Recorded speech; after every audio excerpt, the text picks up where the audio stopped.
Welcome to your first set of videos for section 4.7. And we're going to talk about the first set. We're going to talk about the law of sines. The law of sines focuses on angles when you're given angles and sides of an oblique triangle. So that means we're not playing with right triangles anymore. But you're given an angle and an opposite side and then another angle or side. And the reason you have to be given an angle and its opposite side is because the nature of the law of sines sets up these ratios. So you're going to have these ratios between the sine of the angle and the opposite side. Let me show you on the triangle. If we're going to make this angle A, then the opposite side is lowercase a. That is angle B, then this side is referred to as lowercase b. And lastly, this would be side C. So you see you have a relationship between a given angle and its opposite side. You need to be given that, whether it's sine B, you're given angle B and side B, and then you can be given either another angle or side as long as you can establish this ratio with one of them. Let's look at an example. If I tell you that you are given that angle A is 63, angle B is 51, and side A is 13. I draw a triangle and I always label exactly what I'm given. I'm given angle A is 63, but side A is 13. It has to be across from it. And then angle B is 51. So the directions would say find the other missing sides and angles. Well, the first easiest one to do would be to find angle C, right? Because if I know that I have those two angles, I can find angle C easily. So the first thing I'm going to do is to find angle C. And I would do that by simply taking 180 and then subtract the sum of those, right? So if I've got 180, I'm going to subtract 63 and I'm going to subtract 51, and I'm going to get 66 degrees. So I'm going to write that in.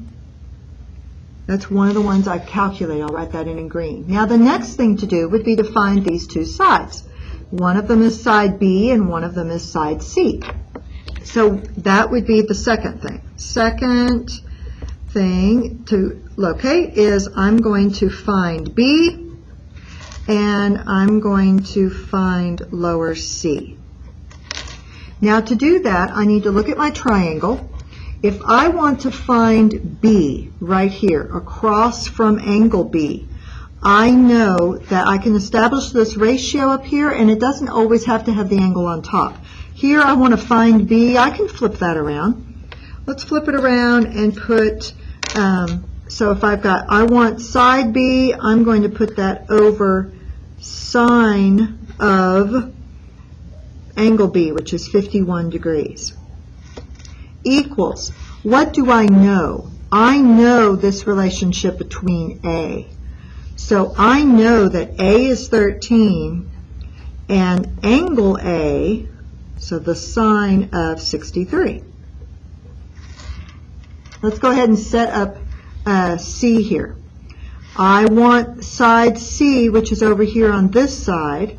So I know now, because I've already calculated it, the sine of 66, and I, again, go back to your known, 13 over the sine of 63. Remember, I've got degrees here, always, always, always. Remember to be in the proper mode. I'm in degree mode when I'm doing this. Okay, I'm going to cross multiply here. I'm going to take 13, so B would equal 13 times the sine of 51 here, and then I would divide by sine of 63.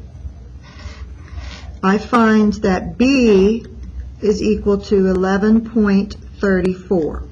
When I do that in the calculator, make sure you close and use your parentheses. Over here, likewise, you're going to cross multiply. So I will, to find C, I will still have the 13, but now it's times sine of 66, and I'm going to divide that by the sine of 63. You will determine that C equals 13.32, and I encourage you to do this on your calculator so you make sure you get the same answers. Make sure you're in degree mode. Okay? So if you have to be given one of the opposite sides and that angle so that you can establish this relationship.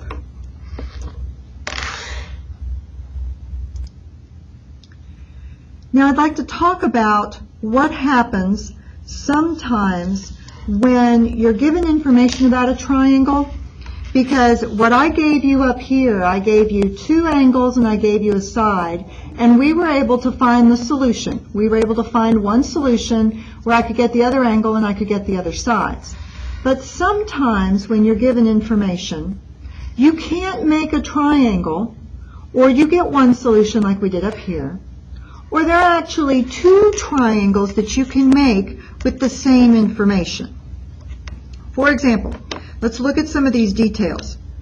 If you have information that gives you an angle and its opposite side and another side, sometimes that one side is not even long enough to make a triangle, and you won't have a triangle at all. Sometimes that side is not long enough because you have that huge obtuse angle, and that distance for side A is not long enough to reach this third side. So either A is going to be less than the adjacent side B, or less than or equal to that adjacent side B. And it won't work. It just doesn't make a triangle. Now, the most common case is when you actually do have one solution. And that was similar to our example that we had on the first one. So you get one solution. Now look at these. Sometimes angle A is acute, sometimes it's obtuse. That's okay. But in all times, this one happens to be a right triangle, A is long enough to cross that third side. So I don't want you to just think A has to be acute or obtuse. I mean, it can be either one. It depends on that side A, how long it is. Okay? Now, in the rare case, you will have times when you have two solutions, meaning you have a triangle within a triangle. So let's look at this for a minute. I've given you side A, angle A, and I've given you side A. And there's side B. And look at the large triangle. It makes a large triangle like we did up on example 1. But if you swing side A in, you could make another triangle that also had angle A, and side B. You have to maintain the same given pieces of information. So here, I could make a big triangle with those three pieces of given, or I could also make a small triangle. And we will do an example like that so that you can see what happens. Okay? Let's look at example 2 here. We'll explore and see what type of problem it is. I'm going to give you example 2. I'm going to give you side A is 12, side B is 8, and angle B is 61 degrees. Okay, so I'm going to draw my triangle here. Really helps if you draw the triangles. And yes, I know sometimes you don't even know if it exists yet. That's okay. Okay, and side B up here. This is 61 degrees, we said. We said side B was 8, so across from angle B is 8, and A is 12, so across from angle A. Now, I know that I have this relationship of angle B and side B. So I'm going to use that as my given relationship with my ratios. But I have side A, so I can figure out angle A very easily using my ratios. So the first thing I'm going to do is I'm going to find angle A. Okay? When I do that, I am going to have the sine of A is to side A, which is 12. And then I'm going to use the given relationship that I have. So it would be the sine of 61 is to 8. And here I'm going to cross multiply. So sine A is equal to the product of 12 and sine of 61 degrees, right, divided by the 8.